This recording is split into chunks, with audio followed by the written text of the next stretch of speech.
Now. On 105.9 FM and streaming worldwide on the WMAL app. O'Connor and Company. It is 7:06 on this Friday, first day of November, All Saints Day, for those who acknowledge. And we appreciate you joining us, all of you saints out there. Coming up in 30 minutes, Bram Weinstein, whose voice is probably still pretty hoarse from that incredible call on the Hail Mary against the Bears last Sunday. Will he give us a preview of this Sunday's game against the Giants? 8:05, Tom Bevan, Real Clear Politics, this latest round of polling and what it really means. And at 8:35, Governor Scott Walker will let us know what's going on in his beloved Badger State.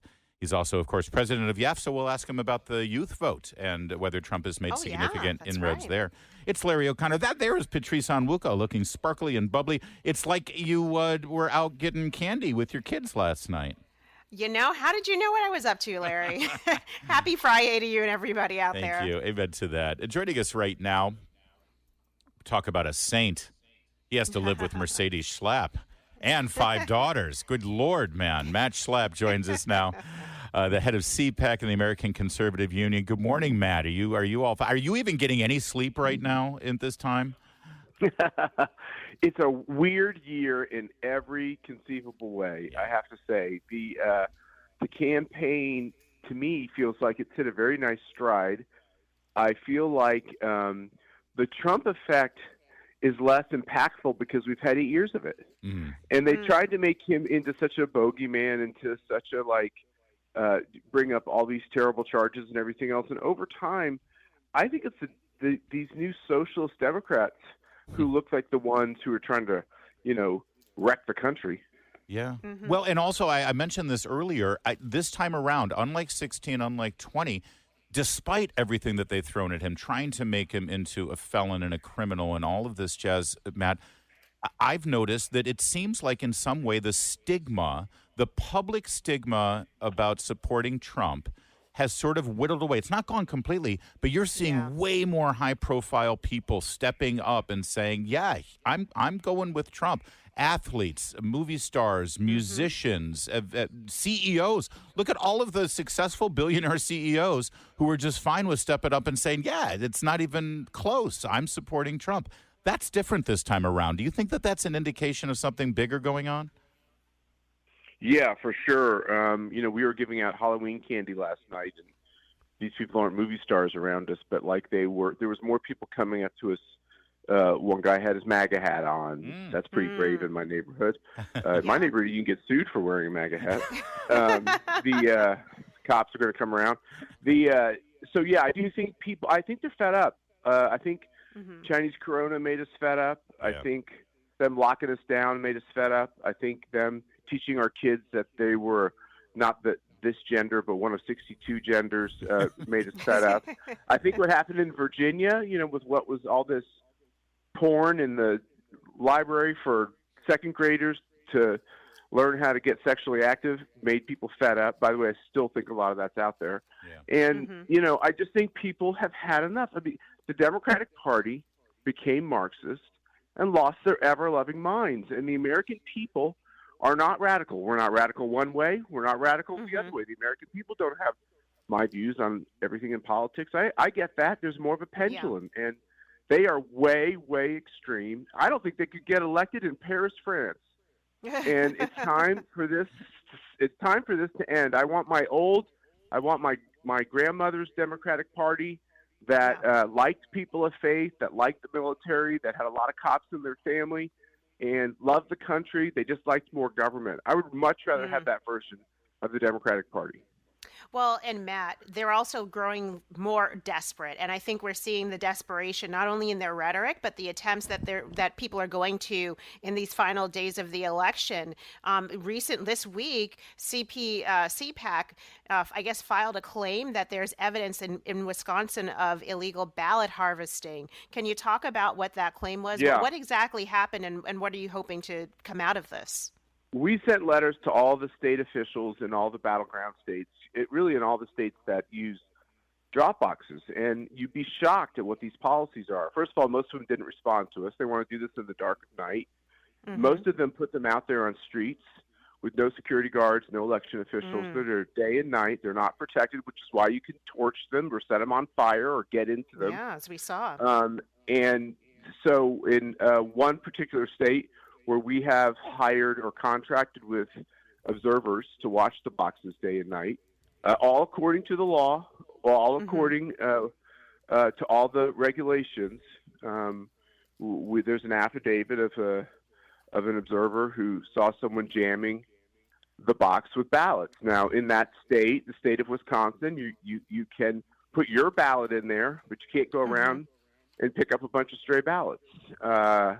And Scott Walker understands this. You should ask him about it. But Milwaukee and Wisconsin have a long tradition of the Democrats basically breaking the law when it comes to Election Day activities and voting activities. Now, we've done something crazy in this country. We've extended voting day for voting 30 days. Yeah. We put these boxes on the street. And everywhere we do CPAC in all these continents, no democracy executes their election in this way. We are the only ones who can't seem to get over COVID, and we are the only ones who can't seem to get over slavery. Nobody has an issue with voter ID, and no one says that's because of slavery. Only in America, and all the white people cower and say, "Oh my God, we did have slavery, so that means we can't." So no IDs when you go to vote. Exactly. Like, obviously, the connection is there. Yeah, that's a great point, Matt. Wake up, everybody! They're pulling the wool over your eyes. This has nothing to do with slavery. We're speaking with Matt Schlapp, the Grand Poobah of CPAC, and he is a Grand Poobah. I've seen him wear his fez around the house. Matt, I know that after the 2020 election, you were dispatched to Nevada. I know this because my buddy Kurt Schlichter was there with you as a lawyer. Great man. Yeah, he is a great man, and I think you both caught COVID at the same time because of it. But you saw a lot in Nevada, stuff that never made it into a courtroom, stuff that a judge would never look at, stuff that Kurt is convinced me was absolutely nefarious and would have made a difference in the Nevada Electoral College results. We're now seeing, we have a new chairman of the RNC, and we're seeing hundreds of thousands of duplicate votes already in Michigan. The RNC sued.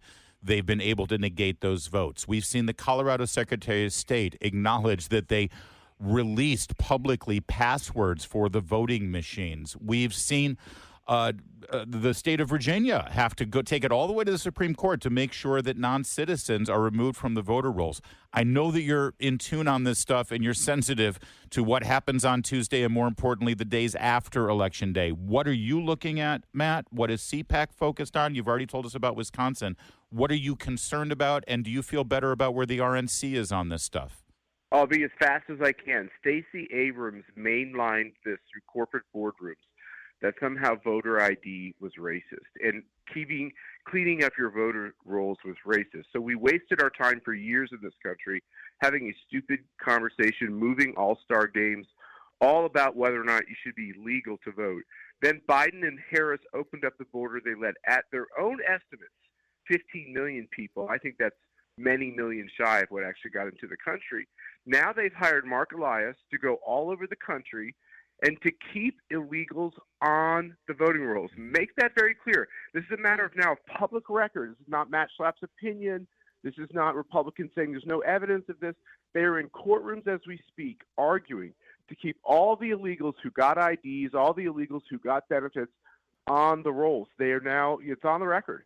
And so the other piece of this is that they're arguing that people overseas who aren't even really Americans should vote, that people shouldn't have to vote with an ID. The full radicalism of their anti-democratic behavior is on display for everyone to see. By the way, nobody does this at any democracy all over the globe. So why do they want all these illegal votes? Well, they want all these illegal votes because they want to water down all of our votes. And the great irony is the Democratic Party used to say they were doing this because of, the old Jim Crow days when they were trying to water down the votes of African Americans. Now they're the ones who are watering down the votes of legal African Americans by trying to have illegal votes count in the mix. Amazing. And the American people now can see it. It's no longer an argument in the Republican Party. They all see it. And if they try to pull all this stuff like they did in Nevada and Las Vegas and other places. Yeah. I think the whole world is going to come unglued, not just America. Yeah. Matt, I see that we're about to take up the topic of Mark Cuban and his remarks, and you actually live with one of these women that is weak and stupid, Mercedes Schlapp. Can you stick with us for another segment to talk about Mark Cuban? Sure. Oh, good. All right. Oh my God, I'd love to. I bet you would. That's why I teased it that way. 7:16. Let's go. WMAL. Making sense of the news. Donald Trump, you never see him around strong, intelligent women, ever. It's just that simple. It's just that simple. I think that's my favorite part. Goodness. My favorite part. It's just that simple. Matt Schlapp continues with us. Not only is he the chairman of the American Conservative Union, which runs the CPAC conference, but you are literally surrounded on a minute-by-minute basis by those very women that Mark Cuban just called weak and stupid. Not only your wife, Mercedes Schlapp, who worked in a very important job in the White House directly with Donald Trump, but all of your daughters as well, who were constantly around President Trump on a regular basis. So, Matt, I'd love for you to react to that. What did you think when you heard Marky Mark say such things?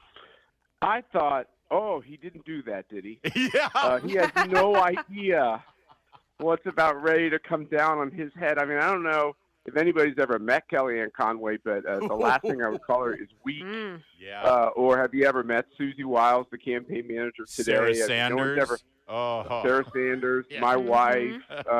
This is Linda McMahon is one tough lady. I don't even know what they're talking about. And by the way, so for my sisters and my mom and Mercy's sister and her mom, and for my daughters, two of them voted. Oh my God, there's not a weak one in the bunch. By the way, my college kids, when they heard this, they were one kind of fired up. I think they would like to match SAT scores with Kamala Harris and Joe Biden and Tim Walz right now. Let's go compare. Who's smarter? Listen. My college girls or that wacko Tim Walz, who I don't think graduated from high school. I have met Patrice. I have met with both of those young women, and I can tell you I cannot measure up. So I think Mark Cuban's going to have some issues as well. I mean, Matt, this has been the most terrible, horrible, no good week for Harris surrogates. Biden putting his foot in his mouth, aside from the baby's feet. I mean, putting his foot in his mouth, talking about Americans being garbage, and then Mark Cuban says, "Hold my beer. I'm going to call women, Trump supporting women, weak and stupid." What's going on over there? Is it time to pull all of the surrogates, or should we just say, hey, throw more of them out there so we can hear more of what they really think of us? Oh, we dropped. Sadly, Matt got disconnected, so we're obviously one of his daughters interrupted him on the phone and wanted to jump in there. Do we have Matt back? All right, let's try. Patrice was just asking you, Matt, about what a horrible week this has been from Biden and the garbage comments. Yeah. Yeah, and all the surrogates. So let me just say this. I put it all out in a tweet last night. Remember they called us deplorable. Then they called the Catholics irredeemable, right? Mm-hmm. Now we're now we're not intelligent or small or strong. We're garbage. Yeah. We're Nazis. We're extreme MAGA Republicans. We're insurrectionists. We're election deniers. We're going to make you sick. We're going to kill you. They have thrown every nasty thing at all of us, or a big part of us. They have insulted every aspect of traditional America or just common sense America. You can't get to the White House. This is what they used to say. You can't get to the White House by insulting people. It's not Donald Trump who's insulting people. Donald Trump's insulting them, the leaders, the people that are, doing this. He said that the prosecutors were scum. They are scum. They're un-American. They broke all the rules. And we need 4 years to make them stop. And as I said earlier, go back to just being big government Democrats. Stop being these cancel culture, nasty, un-American voices. Just stop it. Stop it. Why don't we respect each other and just see who wins the election? And then go be an opposition party. All right, Matt Schlapp, thank you so much for joining us. Thanks, I know Matt. how insanely busy you are, and I know you're not going to rest either. There's a whole lot of work that still will be done. Hopefully the work will be done Tuesday night, Wednesday morning, but you know how these things go, and we'll continue to stay on top of this all-important election. And Larry, we'll keep you posted on what we hear out of the states We've already made this one complaint in Wisconsin. There's more coming, so I'll keep you guys Please up to date do. on that. Please do. And it's a good time to remind everybody that CPAC is much, much more than just one weekend per year. They're constantly doing this kind of important work for our country and for the conservative movement. And, Matt, I've seen the toll it takes on you and your family, so thank you for that. Now, on 105.9 FM and streaming worldwide on the WMAL app. O'Connor and Company. It's 7:36 now on O'Connor and Company. You may call it your favorite news morning show with me and Patrice on a Friday. I call it a Hallmark Christmas story waiting to happen. Oh, I love that. I love that. We've got heart, joy, and there's always puts a smile on your face. There's always a surprise hidden under the tree. Coming up at 8:05, Tom Bevan, Real Clear Politics. And at 8:35, Governor Scott Walker of Wisconsin. I'm Larry O'Connor. That's the aforementioned Patrice Onwuka. Happy Friday. Amen. Let's go. Let's get right to it. It is the Friday before game day, and Bram Weinstein joins us, although I'm worried that his voice is still hoarse, because when last we heard Bram, it sounded like this. 4 of them at the goal line. They bring 3. Daniels backing up. He's just going to have to let one fly. Goes to the right side. Steps away from the defenders. Gives himself some time. Now steps up, fires. Heads towards the end zone. It is...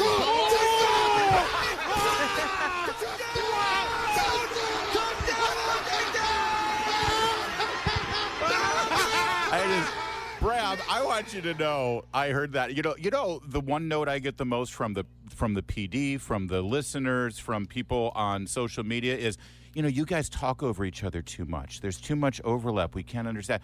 Well, how did you get away with that? I couldn't make out a word, a syllable. Get away with it. I'm the one who's supposed to be allowed to speak at that moment. So the others are the ones that got away with it. Oh, I see. I was terrible. Well, no, you captured the exuberance that you were doing exactly what all of us were doing at that moment, which was jumping up and down and screaming. And add that to an already iconic list of moments that you've been able to call this year. I mean, what next? I don't know. We're kind of down for any party, though. I think this year it's been pretty wild. This has been a dream season, obviously, just a really special season. We have a very special player who they selected to play quarterback for this team. Good things happen to good players, and this is pretty wild. I mean, it really karmically kind of made a lot of sense too. If you'd kind of watched this game, the Bears did so many things wrong that they shouldn't have been leading at the end of the game. I mean, the right team won. Maybe not in the way I would have ever expected, and that's a first. That's never happened in this franchise's history, at least since 1970 when they had video technology to track this stuff. Right. It never happened before. Well, so it's really, really cool. As the aforementioned PD, our program director here, both of our stations, Bram, ESPN 630 and our station here at WMAL, he said the next morning, that's the kind of thing that would happen to us at the end of the game, not that we actually got to do to the other team. So what's the talk at Ashburn right now? Is there concerns that there's, after that moment, that there's a letdown when you're playing the 2-6 Giants? I mean, I thought there would be. It's just natural. But I will tell you this, because it's all new and everybody's new, and we've had a few of these already where after Cincinnati, I would describe that Monday night game very similarly, that there was a really crazy, unique, kind of unprecedented play that was made not right at the end, but towards the end of the game that sealed it on a pass from Jaden Daniels to Terry McLaurin. Yeah. That was another one where I was screaming and nearly jumped out of the booth. But that was the first one, right? That was the first one, and I would describe that as it's the beginning. Like, we just saw the beginning of something really special that's happening here. And I remember asking Dan Quinn after the game in the locker room, are you concerned that people are going to start paying a lot of attention now to your team, and what's that going to do? And the first thing he said was, don't get on the roller coaster, because we're not going to. And they flew to Arizona, and they were just 2-1 at that point, and they put their head down, and they played their best game of the year. And then a few weeks later, they played Baltimore, which they described as their first heavyweight fight, and they lost. And I wondered, how are they going to respond to their first big loss? Because it's the first real big loss that they had. Turned around and won 40-7 the next week and played one of their best games that they've played. This is clearly different because we're still talking about it. Like, there's no way to avoid it. Even they were willing to admit on Monday, you got to smell the roses here a little bit. That was a unique, if you're a football player, football fan, football voice, it's a life-changing experience. Like, to experience it and be part of it. So I think this one's a little bit different, but I do, off of just the limited base that I have with them as a group, I've seen them get over things and move on really fast. I think this one's harder to do, but I believe they will. So thinking about this coming Sunday, what shape is the team in right now? Are there a lot of injuries, and do we expect that would have an impact on how the Commanders can play this weekend? So, if they were a little healthier on their offensive line and their quarterback wasn't protecting bad ribs, I would think that this is going to go really, really their way. I still expect them to win, honestly. I think they're a better team than New York. They certainly have better quarterbacking play. But they lost one of their left tackles a week ago. The other one's coming back from a concussion. They're banged up now a little bit on the offensive line. Their center has a thumb injury. Their left guard has an ankle injury. They're gutting through it, but it's that time of year where injuries can affect things.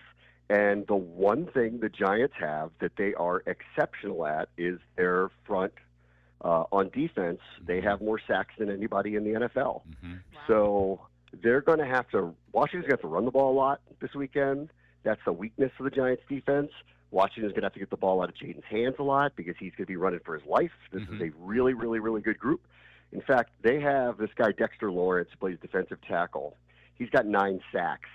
That leads the NFL right now. If he were to end up leading the NFL, he's a defensive tackle. So if he would end up leading the NFL in sacks, he would be, and I'm always saying this because the NFL put this out, I'm not just saying it, the heaviest person ever to lead the NFL in sacks.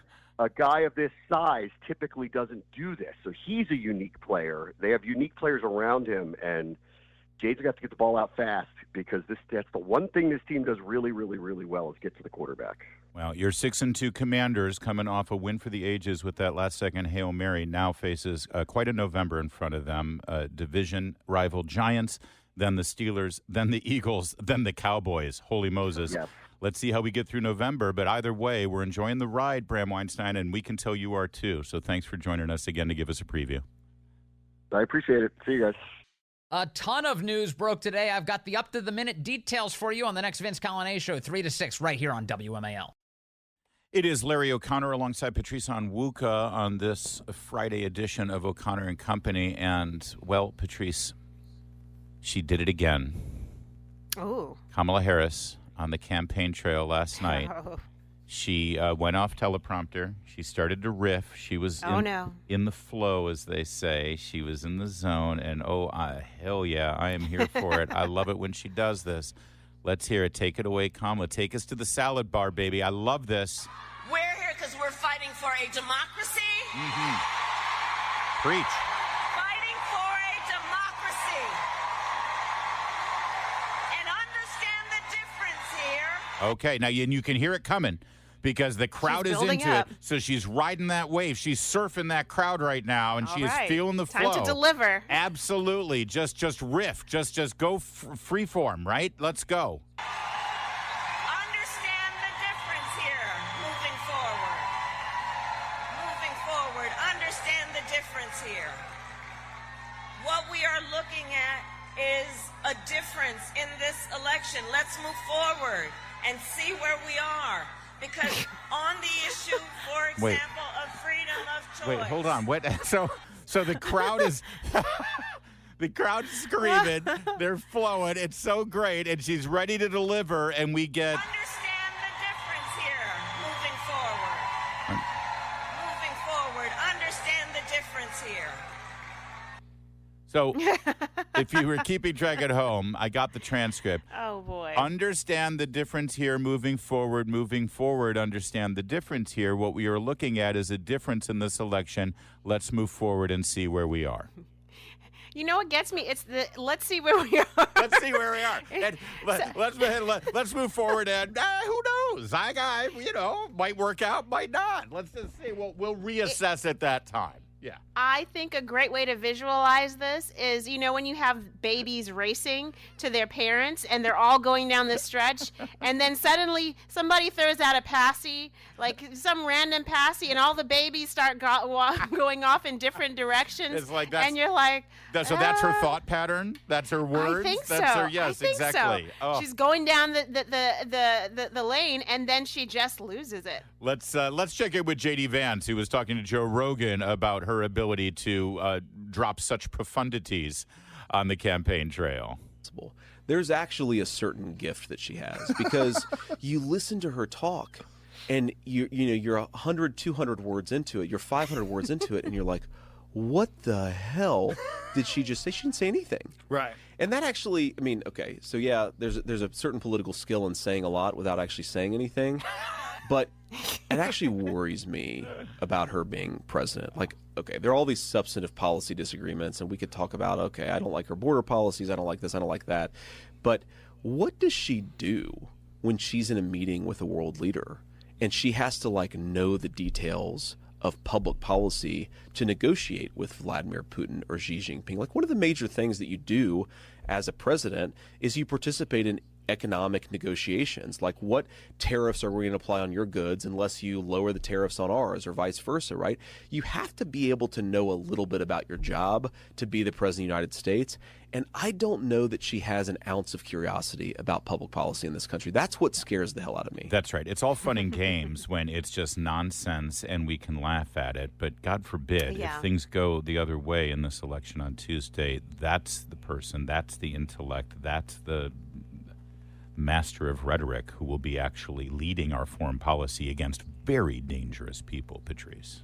Well, yes, and this is not surprising. Not her word salad, but her inability to prepare, her inability to take issues, and she is surrounded by people who can give her all of the background and information to be able to come up with a cogent line of argument to then be able to articulate it. But she has proven, even her former staff has said that she fails to prepare for meetings. Right. So why should she fail upwards and take the top job where she's just going to word salad her way through negotiations? No, it's ridiculous. I hear you, Patrice, but why bother reading materials and what's that word you're using? Preparing? Why bother doing that when you are this kind of preternaturally gifted politician and orator? I mean, take it away, Kamala. Understand the difference here. Moving forward, understand the difference here. What we are looking at is a difference in this election. Let's move forward and see where we are. There you go. That will be engraved on the monument, the statue to Kamala Harris that they're already preparing right next to Jefferson down off the mall. It's 7:53.